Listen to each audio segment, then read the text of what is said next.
Welcome to target PDF. आज की इस वीडियो में हम कंप्यूटर ऑर्गेनाइजेशन पर आधारित प्रश्न देखेंगे जो कि यूपी पुलिस की परीक्षा के अलावा अन्य सभी परीक्षाओं के लिए महत्वपूर्ण है। पहला क्वेश्चन देखते हैं। पहला क्वेश्चन है सीपीयू का मुख्य कार्य क्या है। तो सीपीयू का मुख्य कार्य क्या होता है? निर्देशों को निष्पादित करना, नेटवर्क बनाना नहीं होगा, प्रिंट करना प्रिंटर का काम होता है, डेटा स्टोर करना मेमोरी का काम होता है। तो ये आपका बी ऑप्शन सही हो जाएगा। एएलयू का पूरा नाम क्या है? Arithmetic and logic unit. Computer में कंट्रोल यूनिट का कार्य क्या है? तो कंट्रोल यूनिट जैसा कि नाम है इसका, सभी ऑपरेशन को ये क्या करता है? नियंत्रित करता है। बाकी ऑप्शन जो हैं, डेटा स्टोर करना ये मेमोरी का काम है, प्रिंट करना प्रिंटर का काम है, स्कैन करना स्कैनर का काम है। तो एक ही ऑप्शन है जो कंट्रोल यूनिट करता है यहाँ पर सभी ऑपरेशन को नियंत्रित करना।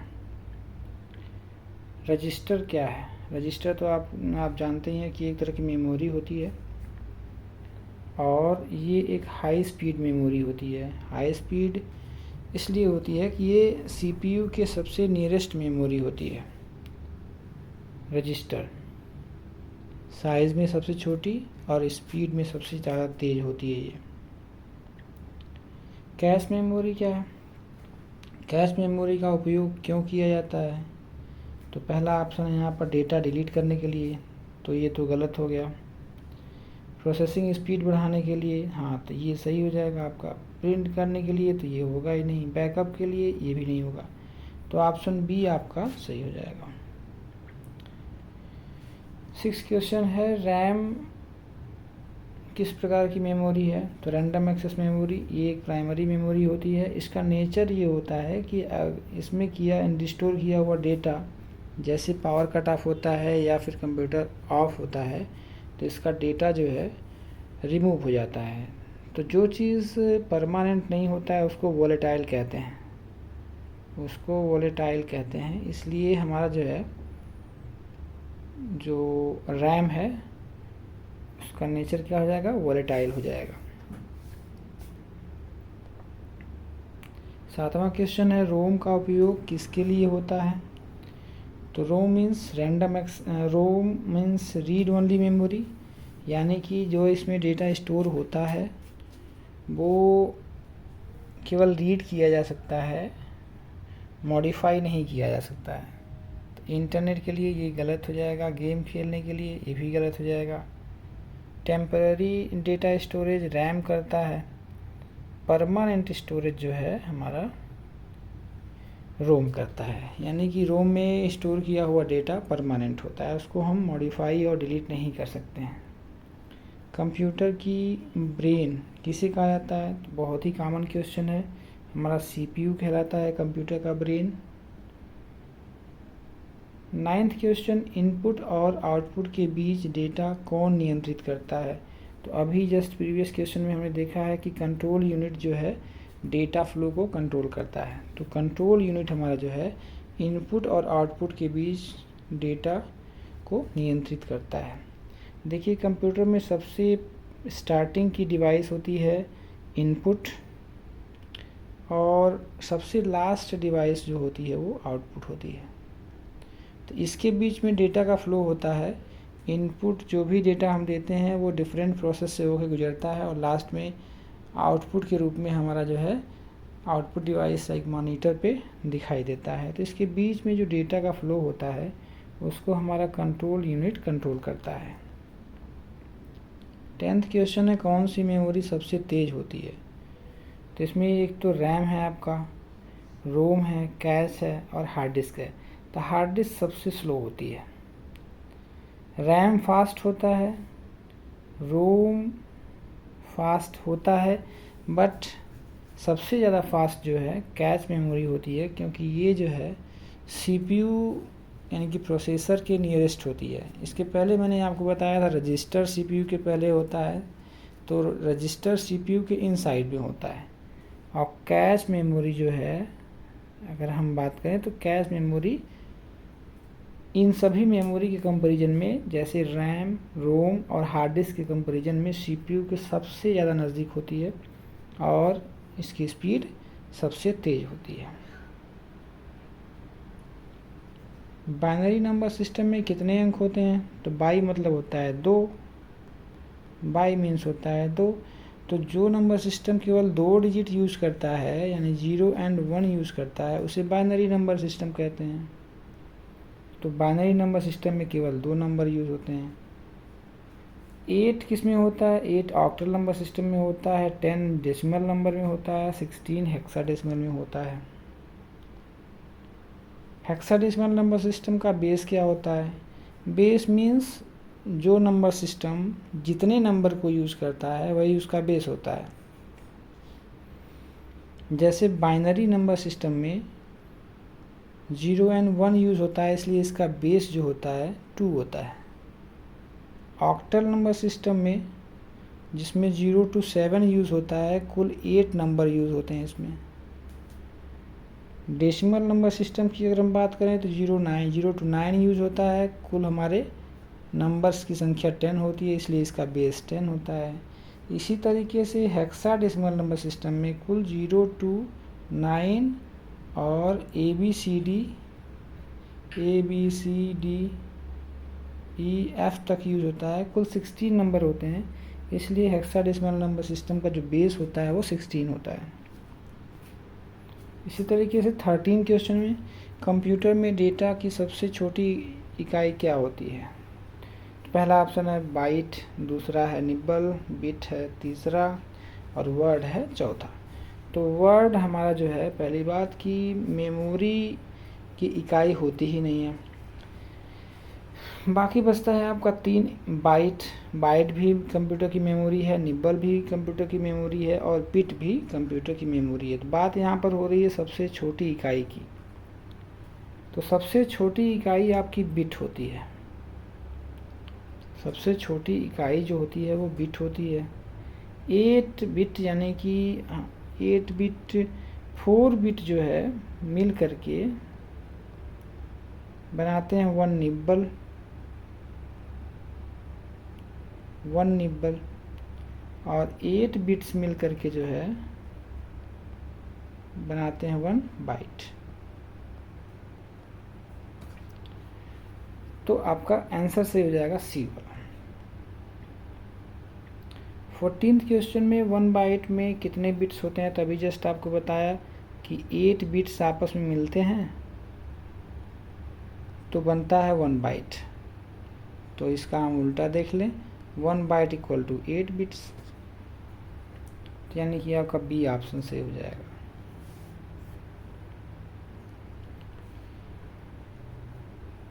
फिफ्टींथ क्वेश्चन है आपका, लॉजिक गेट आउटपुट देता है जब दोनों इनपुट 1 होता है। यानी कि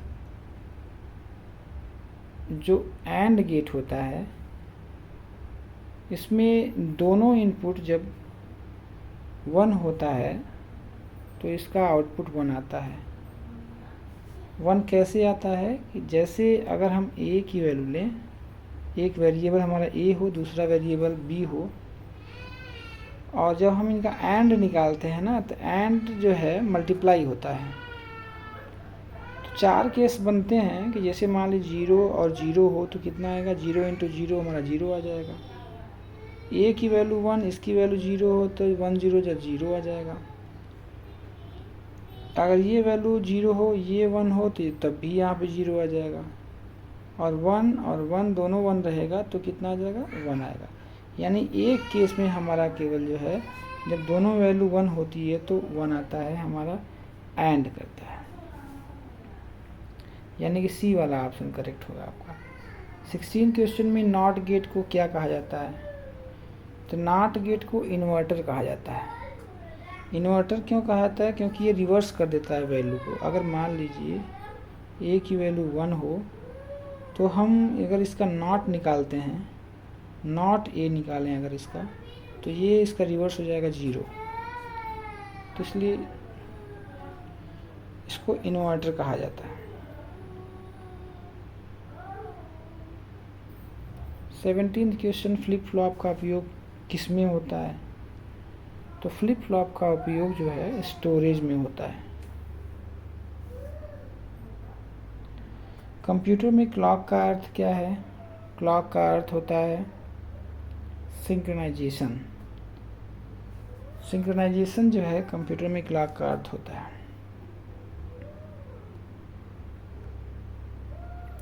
19th मल्टीप्लेक्सर का कार्य क्या है? तो मल्टीप्लेक्सर का काम होता है कई इनपुट्स में से एक चुनना। डी मल्टीप्लेक्सर का काम क्या होता है? एक इनपुट को कई आउटपुट्स में भेजना।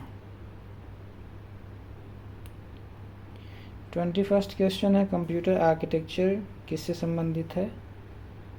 तो हार्डवेयर डिज़ाइन से संबंधित है। इंस्ट्रक्शन साइकिल का पहला चरण क्या होता है? इंस्ट्रक्शन साइकिल का पहला चरण होता है फेच। फेच मीन्स डेटा लेना या फिर डेटा देना। तो पहला हमारा स्टेप हो जाता है फेचिंग। कंप्यूटर में बस का उपयोग किसके लिए होता है? तो बस जो है हमारा डेटा ट्रांसफ़र करता है। बाकी ये तीनों ऑप्शन गलत होंगे।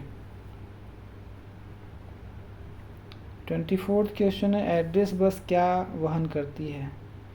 तो एड्रेस बस जो है हमारा एड्रेस होल्ड करता है।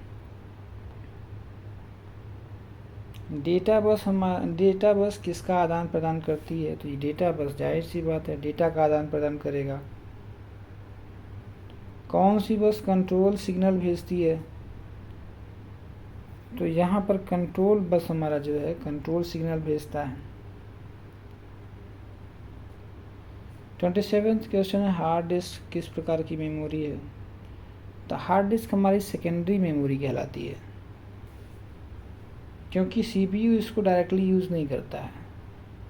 सीपीयू हमारा रजिस्टर, कैश और रैम को डायरेक्टली यूज़ करता है, हार्ड डिस्क को नहीं यूज़ करता है, तो इसीलिए सेकेंडरी मेमोरी होता है। एसएसडी का पूरा नाम होता है सॉलिड स्टेट ड्राइव।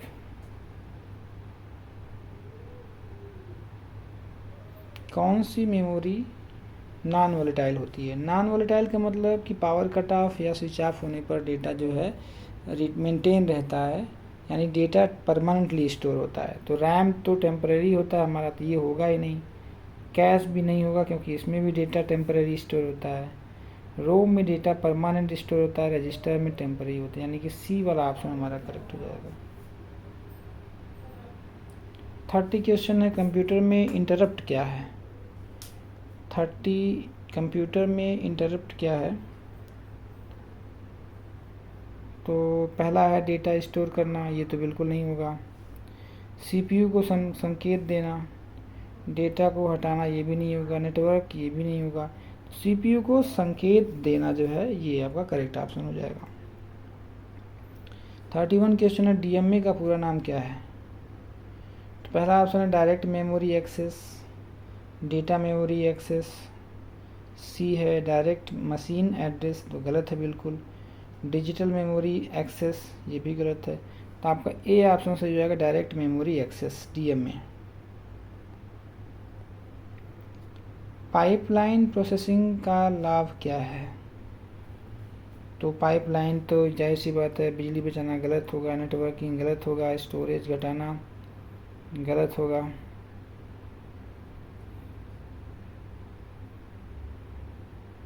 गति बढ़ाना, पहला है गति बढ़ाना, स्टोरेज घटाना, बिजली बचाना, नेटवर्किंग। तो आई होप इसमें ए होगा, गति बढ़ाना। इसमें थोड़ा डाउट लग रहा है। 33 क्वेश्चन है, कौन सा नंबर सिस्टम का बेस 8 होता है? तो जाहिर सी बात है 8 जो है ऑक्टल नंबर सिस्टम का होगा, तो सी वाला ऑप्शन करेक्ट हो जाएगा। कंप्यूटर में पैरिटी बिट का उपयोग किस लिए होता है? तो पहला है एरर डिटेक्शन के लिए, दूसरा है स्टोरेज के लिए, तो गलत है। प्रिंटिंग के लिए गलत है, नेटवर्किंग के लिए गलत है। आपका ए ऑप्शन सही हो जाएगा। 35 है आस्की कोड। आस्की का उपयोग किसके लिए होता है? तो आस्की का फुल फॉर्म होता है American standard code for information exchange interchange. तो ये जो है कैरेक्टर कोडिंग के लिए होता है, कैरेक्टर इनकोडिंग के लिए। यूनिकोड का उपयोग क्यों किया जाता है? तो मल्टी लिंगुअल कैरेक्टर्स यूनिकोड, तो ये आपका सही हो जाएगा। स्टोरेज, प्रिंटिंग, ये सब तो गलत हो जाएगा। 37वां क्वेश्चन, कौन सी मेमोरी सीपीयू के सबसे निकट होती है? तो ये बताए तो मैंने, रजिस्टर होती है। 38 क्वेश्चन, वर्चुअल मेमोरी किसका विस्तार करती है? तो वर्चुअल मेमोरी आपका रैम का विस्तार करती है, रैम को बढ़ाया जा सकता है वर्चुअली। 39, कंप्यूटर में बूटिंग क्या है? जब कंप्यूटर को हम स्टार्ट करते हैं तो फाइल्स को प्राइमरी सेकेंडरी मेमोरी से प्राइमरी मेमोरी में लोड होना जो है हमारा बूटिंग कहलाता है। तो पहले क्या लोड होता है? हमारा ऑपरेटिंग सिस्टम बूट होता है, तो उसी को कहते हैं बूटिंग। तो सी ऑप्शन आपका करेक्ट हो जाएगा। 40 क्वेश्चन है, कोल्ड बूटिंग कब होती है? जब हम कंप्यूटर ऑफ होता है, यानी स्टार्टिंग से कंप्यूटर को जब हम स्टार्ट करते हैं तो उसको कोल्ड बूटिंग कहते हैं। कि जैसे कंप्यूटर अभी बंद है और आप उसको स्टार्ट कर रहे हैं तो उसको कोल्ड बूटिंग कहते हैं। और कंप्यूटर ऑन हो और आप रीस्टार्ट कर दीजिए तो उसको हॉट बूटिंग या फिर वार्म बूटिंग कहते हैं। तो पहली बार पावर ऑन करने पर जो बूटिंग होती है उसे कोल्ड बूटिंग कहते हैं। 41 क्वेश्चन है, वार्म बूटिंग क्या होती है? तो वार्म बूटिंग वही होता है, अब जस्ट बताया मैंने आपको, रीस्टार्ट करना कंप्यूटर को। 42 क्वेश्चन, कौन सा डिवाइस इनपुट डिवाइस नहीं है? तो कीबोर्ड आपका इनपुट डिवाइस है, माउस इनपुट डिवाइस है, स्कैनर इनपुट डिवाइस है। ये आपका मॉनिटर जो है सही हो जाएगा, क्योंकि ये इनपुट डिवाइस नहीं होता है। 43 क्वेश्चन है, मॉनिटर किस प्रकार की डिवाइस है? तो मॉनिटर आउटपुट डिवाइस है, क्योंकि यहाँ पर हम आउटपुट लेते हैं। 44 क्वेश्चन है, प्रिंटर किसका उदाहरण है? तो प्रिंटर जो है आपका आउटपुट डिवाइस है, क्योंकि वहाँ पर हम हार्ड कॉपी लेते हैं, यानी रिजल्ट जो आता है यानी कि आउटपुट का हम हार्ड कॉपी निकालते हैं पेपर पर। OCR का पूरा नाम क्या है? Optical character recognition. तो रिकॉग्निशन होता है, रीडर नहीं होता है, इसलिए पहला ऑप्शन सही हो जाएगा। कहीं कहीं पर हम गलती कर देते हैं कि ऑप्टिकल कैरेक्टर रीडर पढ़ लेते हैं, तो वो गलत होता है, रिकॉग्निशन होता है ये। 46 क्वेश्चन है, MICR तकनीकी का उपयोग कहाँ होता है? तो MICR का फुल फॉर्म होता है मैग्नेटिक इंक कैरेक्टर रिकॉग्निशन। तो ये आपका बैंक में चेक पढ़ने के लिए होता है, ये बाकी सभी कामों में नहीं होता है। 47वां क्वेश्चन है, कंपाइलर क्या करता है? तो कंपाइलर, देखिए कंपाइलर जो एक लैंग्वेज प्रोसेसर होता है जो हाई लेवल लैंग्वेज को लो लेवल में कन्वर्ट करता है। तो कंपाइलर जो है, जो प्रोग्रामिंग लैंग्वेज होती है, जितनी भी हाई लेवल लैंग्वेज की प्रोग्रामिंग होती है उनके प्रोग्राम को कन्वर्ट करता है मशीन लैंग्वेज में। मशीन लैंग्वेज का मतलब लो लेवल लैंग्वेज, ताकि हमारा कंप्यूटर उस चीज़ को समझ सके। तो ये जो है ए वाला ऑप्शन करेक्ट हो जाएगा, प्रोग्राम ट्रांसलेशन।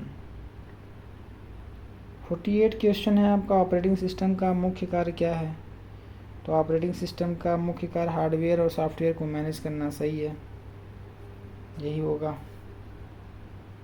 बाकी 49 आपका, कौन सा ऑपरेटिंग सिस्टम है? तो विंडोज़ तो ऑपरेटिंग सिस्टम है ही। MS वर्ड नहीं होगा, एक्सेल नहीं होगा, पावर पॉइंट नहीं होगा।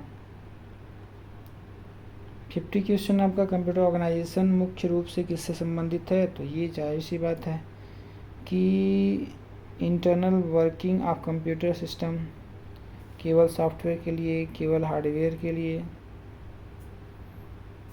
तो इंटरनल वर्किंग के लिए जो है आपका कंप्यूटर ऑर्गेनाइजेशन होता है।